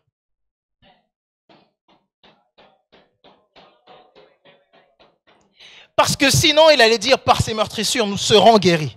Mais il dit par ses meurtrissures, nous sommes guéris. Ésaïe a pris déjà par espérance ce qui lui était révélé. Ésaïe a pris la guérison pour son peuple qui allait arriver des années plus tard. Est-ce que tu comprends ça? Ésaïe a pris d'avance ce qu'il y avait. Et Ésaïe vient 700 ans avant Jésus. Donc Ésaïe prend d'avance. Au loin, il prend de ce qui est de Jésus et il l'amène à lui. Et l'apôtre Pierre dit à un moment, et il dit non, par ses meurtrissures, nous avons été guéris. Tu veux savoir où est-ce que tu as été guéri? À la croix. Non, je ne sais pas si je suis au camp de grâce. Tu as été guéri à la croix. Ta guérison est au passé. La vie divine est au passé, c'est déjà acquis. Voilà pourquoi est-ce que c'est déjà un acquis. Pierre va dire, par ses meurtrissures, nous avons été. C'est déjà acquis, c'est déjà acté. Alléluia. C'est déjà acquis, c'est déjà acté. Alléluia. Vous savez, j'étais en train de méditer et la parole de Dieu m'a frappé avec une telle force sur le caractère de Jésus. Dans Luc 7, Luc 7 au verset 20, il y a un moment où Jean-Baptiste va se retrouver en prison.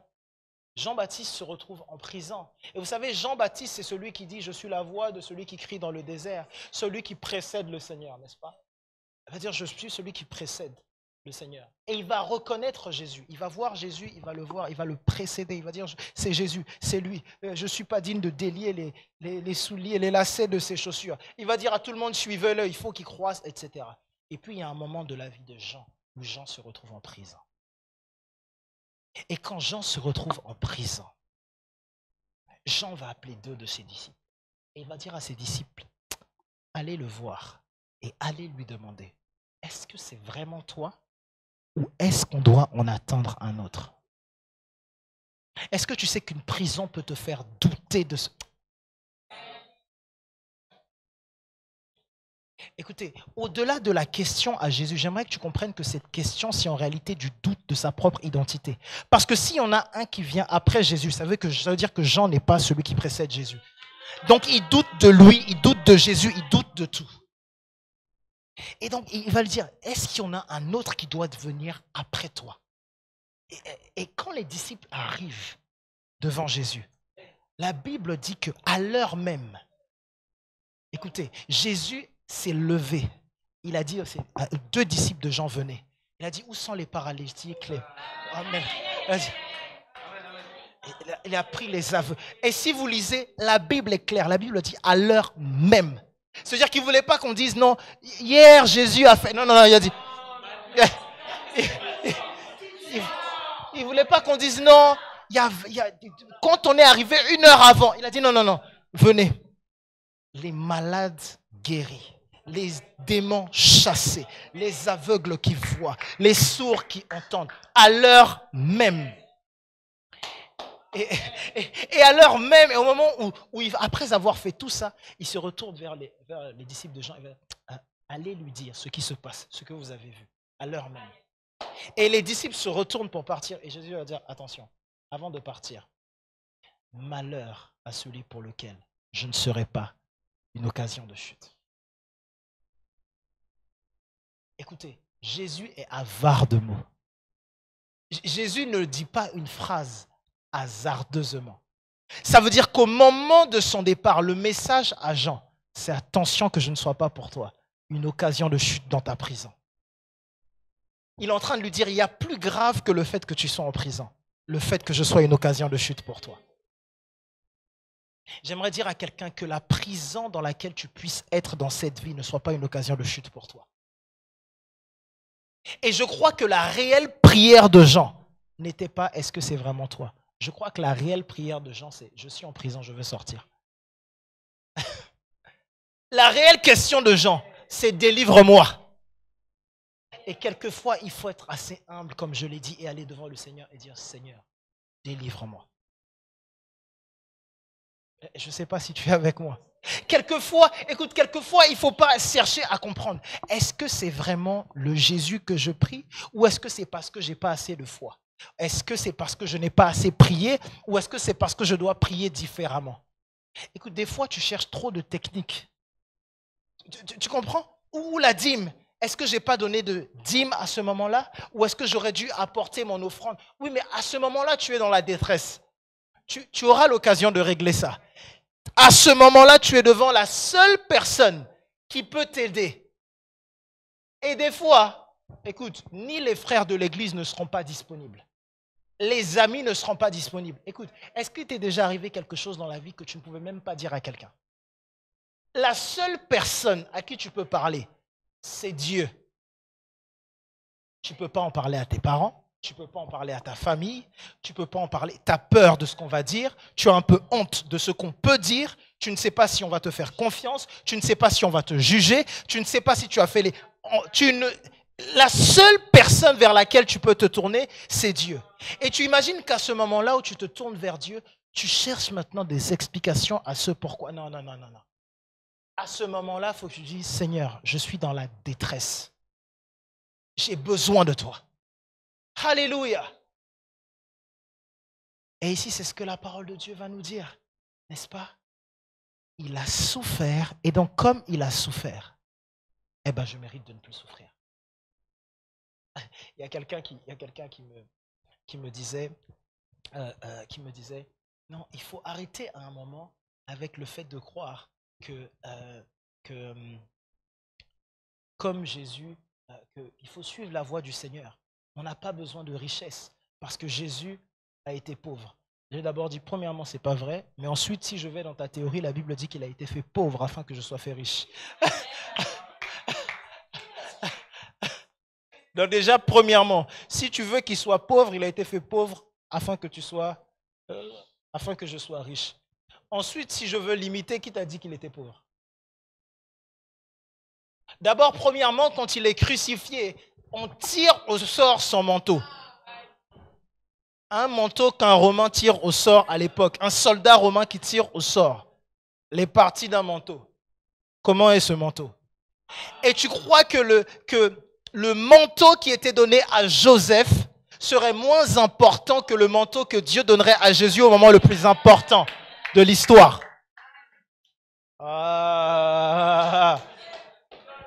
Écoute, un manteau dont on a déjà prophétisé l'existence dans le psaume 22. Parce que le psaume 22 parle de ce manteau. La Bible dit dans le psaume 22, il se partage mon vêtement, mon manteau. Un manteau préparé depuis psaume 22. Et tu crois que Jésus va prendre un manteau? Encore. Oh, un manteau bizarre. Alléluia. Et j'aimerais te montrer, la première étape, c'est cette foi que tu dois avoir. Mais j'aimerais te parler de cette deuxième étape qui est tellement importante pour toi. Au verset 19, la Bible dit, « Repentez-vous donc et convertissez-vous pour que vos péchés soient effacés. » Repentez-vous. J'aimerais que tu dises à ton voisin, repentez-vous, repens-toi. La repentance ne consiste pas seulement dans le fait de dire, j'ai péché et donc je ne vais plus pécher. Est-ce que tu comprends ce que je dis? La repentance, pendant des années, on a cru que c'était pleurer. C'est pas bien ce que je fais. N'envoie pas l'effet sur moi, Seigneur. Parce que le pasteur a prêché l'enfer. Tu as remarqué ça souvent? Quand tu fais quelque chose de mal. Moi, en tout cas, moi, plus jeune, c'était ça. Bon, peut-être parce que je faisais tout le temps des choses bizarres. Mais souvent, quand j'arrive ce jour-là, la guéhenne et le feu. Tu dis, mais attends, mais c'est pour moi ou quoi? Tu te dis, mais attends, ça m'est réservé, quoi? Il me vise ou quoi? La repentance ne concerne pas seulement le fait de pleurer. La repentance ce n'est pas seulement quand tu fais quelque chose de mal. La repentance, c'est changer tes voies. C'est changer ta mentalité. C'est changer ton approche. La repentance, c'est métanoïa, c'est un changement de mentalité. La réalité, c'est que tu renonces à ta vie passée, tu renonces à tout ce qu'il y avait de passé et tu places ta foi désormais dans ce qu'il y a devant. Alléluia. J'aimerais qu'on aille dans le livre d'Ésaïe 30 au verset 15 rapidement. Thank you, Jesus.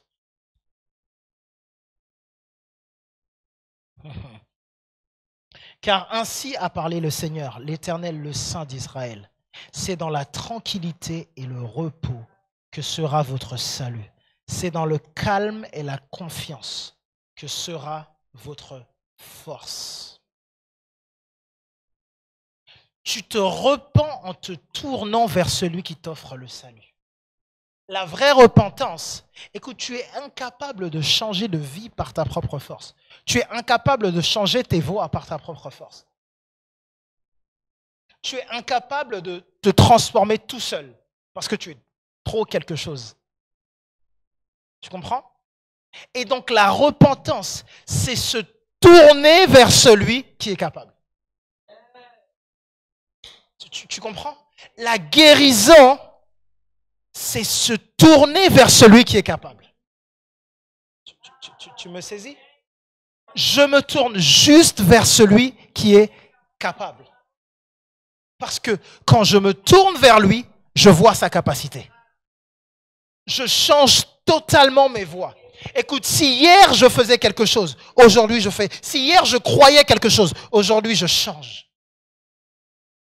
Et Ésaïe 40 va nous dire, oubliez les choses passées, oubliez les jours passés. Écoutez, le chrétien est la seule personne qui a le droit chaque jour de dire je recommence.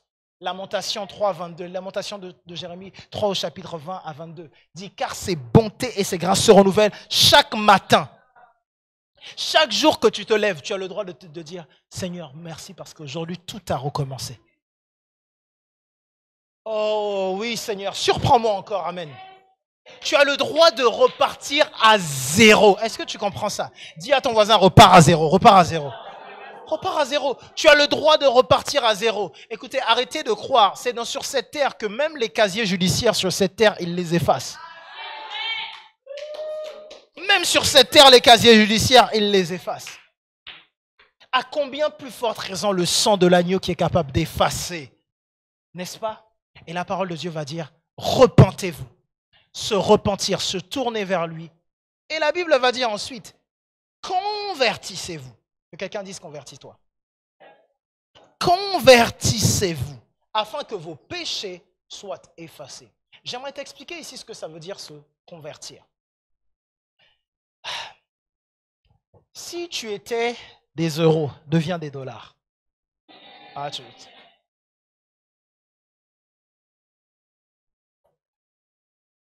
Écoute, tu restes de la valeur. Mais si tu étais quelque chose, tu deviens quelque chose d'autre. Je vais vous expliquer les choses en termes humains. Récemment, il y a eu ce qui s'appelle un embargo sur la Russie. Vous avez remarqué? Un embargo et notamment sur la monnaie russe, le rouble. N'est-ce pas? Et au début, lorsqu'on a eu cet embargo sur la monnaie russe, qu'est-ce qui s'est passé? La monnaie a déprécié. C'est-à-dire que la monnaie a perdu de la valeur. Et comment est-ce qu'on mesure les monnaies? Elles sont mesurées l'une par rapport à l'autre. Okay? Donc et généralement, la monnaie valeur de base, généralement, c'est le dollar. Okay? Donc on compare généralement la force de l'indice ou d'une monnaie par rapport au dollar. Et donc quand il y a eu l'embargo sur la Russie, qu'est-ce qui s'est passé dans un premier temps? Une dépréciation du rouble. C'est-à-dire que le rouble a perdu de la valeur. Est-ce que tu me suis? Bon. Le rouble a perdu de sa valeur et donc le rouble, si tu étais détenteur de roubles, les roubles que tu avais étaient dans le péché, puisqu'ils étaient désormais bloqués.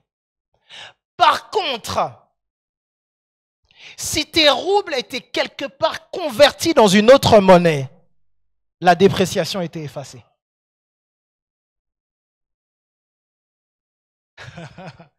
Si tes roubles étaient convertis en je ne sais quelle autre monnaie, en euros, ou même en crypto-monnaie,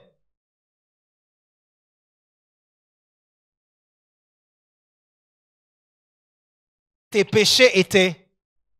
Parce que l'embargo est sur le rouble, mais à ce moment-là, ton argent n'est plus en rouble. Je ne sais pas si quelqu'un me suit. Convertis-toi. Parce qu'il y a un moment où, lorsqu'on vient condamner, lorsqu'on vient chercher, et qu'on dit, mais c'est toi, c'est Yann, c'est toi qui as commis ça. Yann, qui? Vous le cherchez, je vais vous aider. Il est où? Parce que moi, c'est effacé, je me suis converti. Et la Bible va dire, n'est-ce pas, dans 2 Corinthiens 5, 17, si quelqu'un est en Christ, il est une nouvelle créature. Les choses anciennes sont, toute chose est devenue. Donc je suis une nouvelle créature. Tu as le droit de te convertir et d'être nouvelle. L'ancienne créature que tu étais dépressive. Mais ça, c'était l'ancienne. Tu comprends? C'était l'ancienne créature. La nouvelle ne sait même pas ce que ça veut dire dépression. La nouvelle aide les personnes dépressives. La nouvelle créature a une expérience pour aider les personnes dépressives. L'ancienne personne était addicte. L'ancienne personne était dans la souffrance. La nouvelle personne en Jésus est convertie. Toutes les choses anciennes sont effacées. Alléluia. Voilà pourquoi est-ce que la repentance est importante pour toi qui crois dans la guérison pour quelqu'un et toi qui attends la guérison et la délivrance pour toi. Parce que quelquefois, tu attends une guérison, tu attends une délivrance et malheureusement, tu es encore convaincu de ce qu'il y a de passé. Et ça, c'est la voix de l'ennemi. Écoute, quand l'ennemi te rappelle son passé, rappelle-lui son avenir. Pendant que Satan est en train de te dire, mais tu te souviens la semaine dernière ce que tu as fait. Dis-lui, tu te souviens dans quelques années ce qui va t'arriver.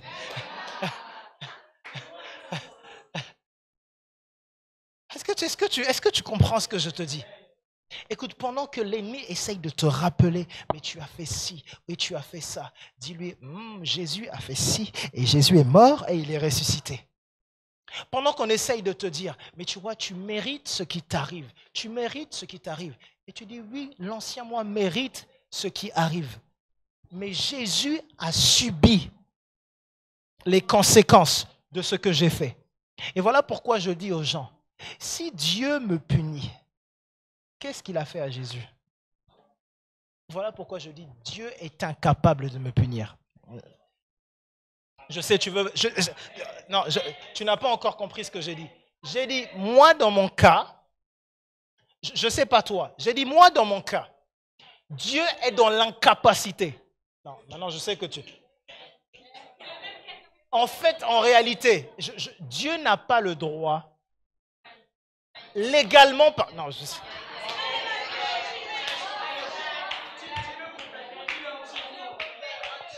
Si Dieu me punit, qu'est-ce que Jésus a subi? Pourquoi il est allé à la croix? Non, Dieu a le droit de te corriger, de te redresser. Tu comprends? Mais Dieu n'a pas le droit de te punir. Je sais, tu vois. Je sais que tu ne comprends pas. La punition de Dieu, écoutez, tu ne veux pas te retrouver sous la punition de Dieu. La punition de Dieu, ça s'appelle le jugement. Le jugement de Dieu, quand il est acté, il est acté. Et le jugement de Dieu est tellement acté que quelqu'un a dû le subir. Son nom, c'est Jésus. Donc, si Dieu me punit, pourquoi il a puni Jésus? Parce qu'à la croix, Jésus a porté les fautes et les péchés de l'humanité. On a choisi que j'ai la grâce du meurtrier. On a choisi que je sois le Fils de Dieu qui soit libéré. Barabbas, après avoir été condamné, meurtrier, est rentré voir son père et a dit, je suis de retour. On lui a dit, comment tu as fait? Il y a quelqu'un qui est mort là-bas.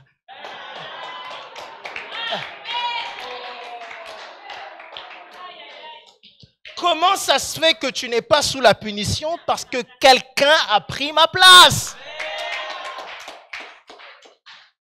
Et tant que tu es encore sous le joug de la punition, tant que tu es encore, écoute, je t'explique, et ça c'est la condamnation. Il faut que tu ailles dans Romains 8 tout de suite et que tu ailles dans Romains 8 tout de suite. Romains 8 dit ceci. Il n'y a donc maintenant aucune condamnation pour ceux qui sont en Christ Jésus. Il n'y a aucune. Quelqu'un dise aucune. Non, dis à ton voisin, parce que moi quand je lui dis, il n'aime pas ce que je dis. Donc dis à ton voisin, il n'y a aucune condamnation. Et je t'explique. Il y a que tu le veuilles ou pas, il y a un Satan sur cette terre. Alléluia.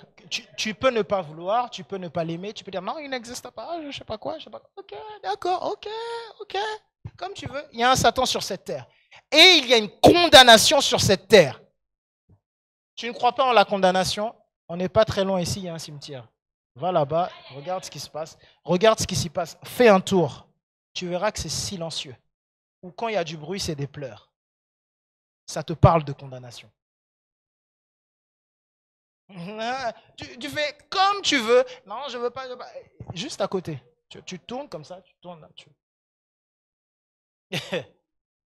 Et tu vas comprendre. Et la Bible dit pour toi, il n'y a aucune. Ça veut dire que tu es libre du fait qu'on t'accuse pour ce que tu as commis ou pas. La Bible dit, il a été vaincu l'accusateur des frères, celui qui accusait jour et nuit. Pendant que tu dors, le diable prie. Parce que s'il accuse jour et nuit, qu'est-ce qu'il fait? Il prie. Il intercède. Sauf que son intercession. Aïe, aïe, aïe. Quand il dit ton nom, aïe, aïe, aïe. D'abord, il a un démon attitré à t'espionner pour savoir exactement, pour essayer de savoir exactement tout ce que tu fais en mal. Ensuite, pour aller rapporter et amplifier. Et puis, s'il ne trouve que tu n'as rien fait de mal, il va d'abord aller trouver tes parents et tes amis. Parce que la Bible déclare que Dieu a le droit de condamner jusqu'à la 3e et 4e génération. Donc, il va aller trouver quelqu'un, il va aller trouver quelque chose et dire, écoute, Dieu, regarde, il est méchant, il ment, il triche. Bon, il n'a pas fait tout ça. Bon, c'est vrai, il a raison. Mais il ne le fait pas parce que... Tu comprends? Mais il n'y a aucune condamnation pour toi qui es en Jésus-Christ. Et donc, la punition n'est pas justifiée. Il y en a qui croient que c'est Dieu qui punit par la maladie. Dieu va utiliser quelque chose qui ne fait pas partie de son trait de caractère pour punir. Come on. Alléluia. Écoutez, je donne cet exemple souvent. Ceux qui sont parents ici, qui un jour veut s'élever et s'est dit, je veux vraiment que mes enfants échouent.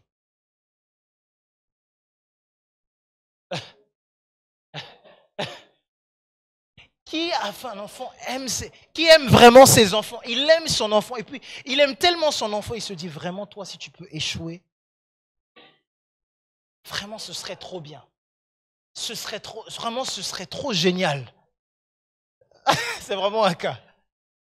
Alors imagine maintenant, une fois que cet enfant, qu'il arrive un échec, quel que soit l'échec qui peut arriver dans la vie de cet enfant, et toi en tant que parent, tu dis, bon, après cet échec, je constate que finalement, tu n'es plus mon enfant.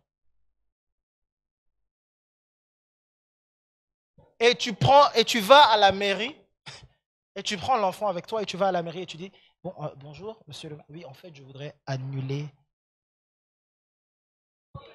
Voilà, parce qu'en fait, il a raté son examen de mathématiques. Il a eu 9 sur 10, et c'est pas possible. Chez nous, c'est 20 sur 20. Donc, voilà, j'aimerais le faire adopter parce qu'il n'est plus mon enfant.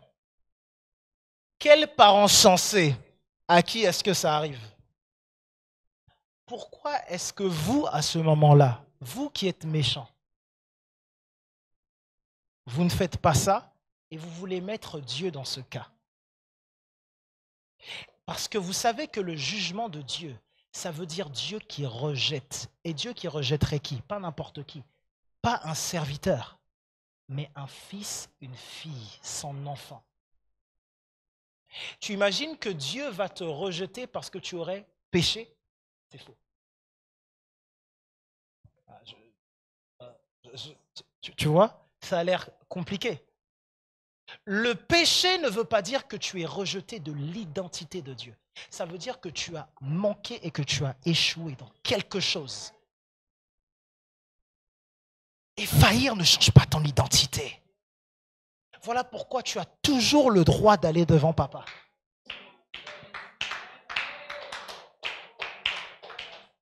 J'ai toujours le droit d'aller devant papa. J'aimerais que tu dises, j'ai toujours le droit d'aller devant papa. Écoute, le but, ce n'est pas de courir loin de Dieu, c'est de courir vers Dieu. Quand Adam a péché, il a tenté de se faire une tenue pour se couvrir. Et sa tenue était moins efficace que la tenue que Dieu avait préparée.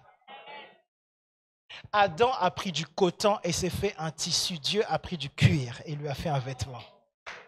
Tu imagines? On parle de coton et on parle de cuir. Les tissus étaient différents. La valeur est différente. Alors pourquoi est-ce que toi-même, tu te placerais et accepterais la condamnation? Tu es sous le joug de la repentance. Ça veut dire que ta tête sait que je suis fils, fille de Dieu. Ça ne change pas, c'est inchangeable. Quel que soit le lieu, quelle que soit la saison, quelle que soit la difficulté, je ne rentrerai pas dans le syndrome de la prison de Jean-Baptiste. Je ne rentrerai pas dans la prison de Jean-Baptiste qui va me faire douter de celui que j'ai reconnu. J'ai déjà confessé Jésus et un examen raté va me faire douter de Jésus. Non, non, non, non, non, non, non, non, non. J'ai déjà confessé Jésus. J'ai confessé Jésus. Quel que soit ce qui se passe, c'est lui et moi. Son pied, mon pied. Ah. J'ai dit son pied. Là où il met son pied, il y a aussi. Si tu dis Jésus, tu dis Yann. Alléluia. Alléluia. Et la gloire vient du fait que ici, lorsque la parole nous donne, et le dernier point, la Bible nous dit, écoutez bien, afin que les temps de rafraîchissement viennent de la part du Seigneur, verset 20, et qu'il envoie celui qui vous a été destiné, Jésus-Christ, que le ciel doit recevoir jusqu'au temps du rétablissement de toutes choses, dont Dieu a parlé anciennement par la bouche de ses saints prophètes. Écoute, le dernier point, c'est que j'ai accès et j'ai le droit à la guérison, à la restauration complète. Tu sais pourquoi? Parce que dans le ciel, j'ai un Jésus qui m'appartient. Écoute, ça ne doit pas être le Jésus de tes parents, juste le Jésus de ta famille ou juste le Jésus dont tu as entendu parler. Il y a un moment, ça doit être ton Jésus à toi. Écoute, mon Jésus à moi, mon Jésus celui sur lequel je suis bâti. Mon Jésus qui me réserve les choses dans le ciel. Celui qui revient régner et avec lequel mon nom est attaché. Je suis lié à ce Jésus-là. Et mon identité de fils et de fille de Dieu ne change pas. Tu dis à ton voisin, ça ne change pas. Je suis fils de Dieu ou je suis fille de Dieu. Et ça ne change pas. Et dis à ton voisin, tu es fils de Dieu ou tu es fille de Dieu. Et ça ne change pas. Alléluia. Écoute, il y a un moment où il faut que tu sois affermi dans cette identité. Car Dieu a tant aimé le monde et a donné son Fils unique afin que quiconque croit en lui ait la vie éternelle. N'est-ce pas? Et qu'il ne périsse jamais. Dans jamais, est-ce qu'il y a une date d'expiration? Si l'idée c'est de devenir fils ou fille de Dieu, est-ce qu'il y a une date d'expiration de fils et de fille? Il n'y a pas de date d'expiration de fils ou de fille. Écoute, la guérison, tu la mérites, non pas parce que tu mérites la guérison, mais parce que tu es fils. Il n'y a rien que tu n'as à faire. Et ceux auxquels tu en poses les mains méritent la guérison, pas parce que tu vaux quelque chose, pas parce que tu es pieux, pas parce que tu as des secrets de prière, pas parce que tu jeûnes plus qu'un autre, pas parce que tu es venu à l'église 3 semaines d'affilée. Il y en a, ça fait 3 semaines d'affilée. Comme ça fait 3 semaines que je viens à l'église, Dieu va m'utiliser. Pour les frères, ça fait 1 an de conversion, il devient bishop.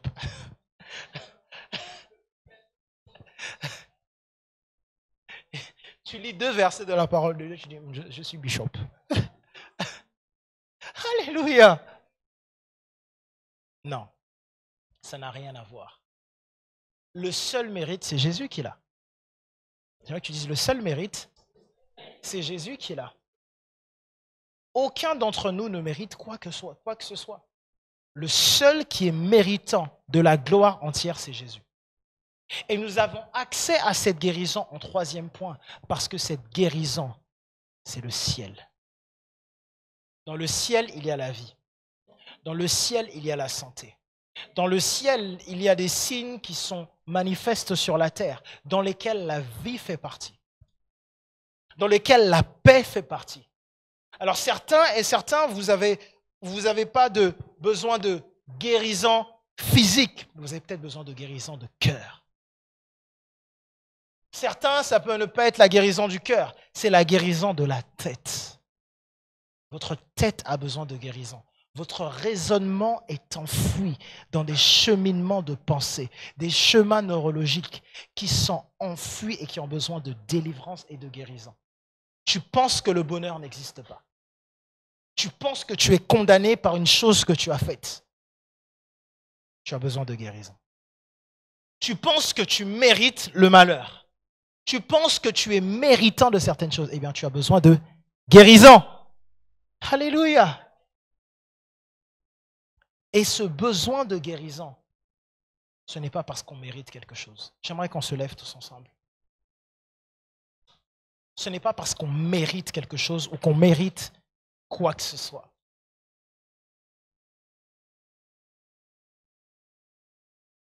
Aujourd'hui, nous avons cette première partie. La semaine prochaine, nous aurons une deuxième partie sur ce même thème de guérison. Parce que je crois que le Seigneur est, dans cette saison, en train de nous parler d'une des victoires qui est des nôtres, celle de la guérison et celle de la délivrance. Parce que Dieu est capable de guérir et Dieu est capable de délivrer, plus que quiconque. Vous savez, quelquefois, le truc, ce n'est pas de me tourner vers les hommes ou vers ce que je suis capable de faire, mais de me tourner vers celui qui est capable de guérir. J'aimerais que tu dises à ton voisin, tourne-toi vers celui qui est capable de guérir. Alléluia. Merci Jésus. J'aimerais que tu poses une main sur l'épaule de quelqu'un à côté de toi, d'une personne à côté de toi. Je touche une personne.